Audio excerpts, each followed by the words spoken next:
দিকে আসছে, অন্ধকার থেকে আলো থেকে মানুষকে আহ্বান করেছে, গোপন থেকে মানুষকে হেদায়েতের দিকে দাওয়াত দিয়েছে।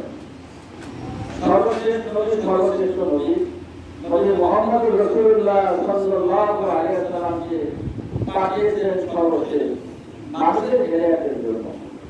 যে যুগটা ছিল অত্যন্ত বর্বরতার যুগ, সুরক্ষার যুগ, আইয়ামের জাহিলিয়াতের যুগ, যে যুগে মানুষকে হত্যা করত, নারীদেরকে হত্যা করত, উলঙ্গ অবস্থায় বাইতুল্লাহকে জিয়ারত করত, যত ধরনের অপরাধ ছিল সেই অপরাধের মধ্যে মানুষ লিপ্ত ছিল।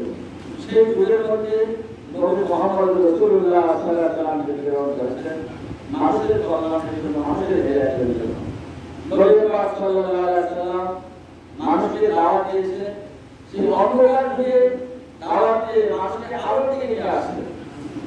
যে মানুষরা মূর্তি পূজা করত, উলঙ্গ হয়ে বাইতুল্লাহ জিয়ারত করত, তওয়াফ করত, সেই মানুষগুলোকে দিনের দাওয়াত দিয়ে, আল্লাহ দাওয়াত দিয়ে মানুষকে সোনার মানুষে পরিণত করেছে। মানুষকে অন্ধকার থেকে আলোর দিকে নিয়ে আসছে। জীবন ঠিক না, রাসূল পাক সাল্লাল্লাহু আলাইহি ওয়াসাল্লাম দুনিয়া থেকে বিদায় হয়ে গেছেন। বিদায় হওয়ার পরে এই দায়িত্ব সকল মুসলমানদের উপর করেছে।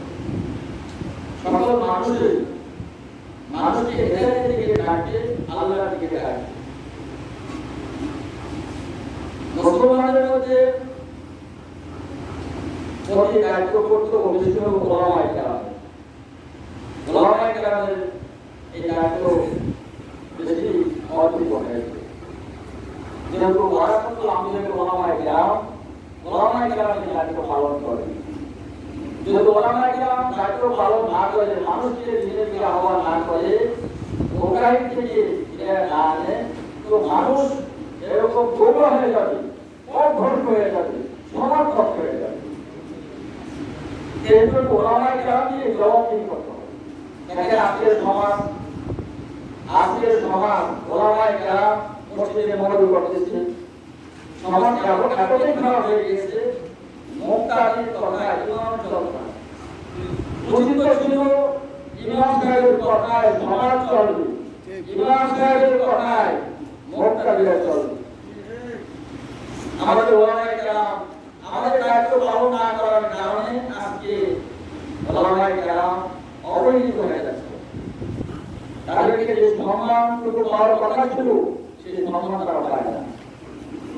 মসজিদে ইমাম যেভাবে তার কথায় সমাজ চলত, মুসল্লিরা চলত, মুক্তাদি চলত, মুসল্লি ইমামের কথা চলে না, বরঞ্চ মুক্তাদির কথাই ইমামের দরকার। এগুলো ঠিক না, মুক্তাদির কাজে ইমাম লাঞ্ছিত হয়, অপমানিত হয়, এটা ঠিক না। সমাজ এখন খারাপ হয়ে গেছে। এর পিছনে কারণ আমাদের ওলামায়ে কেরামের যে দায়িত্ব ছিল সেই দায়িত্বগুলো যথাযথভাবে পালন না করার কারণে সমাজ এখন খারাপ হয়ে গেছে। সমাজ আজকে পরিচালনা করতে খারাপ দিক, সমাজে পরিচালনা করে যারা খারাপ লোক সমাজের মধ্যে, তারাই সমাজ পরিচালনা করছে।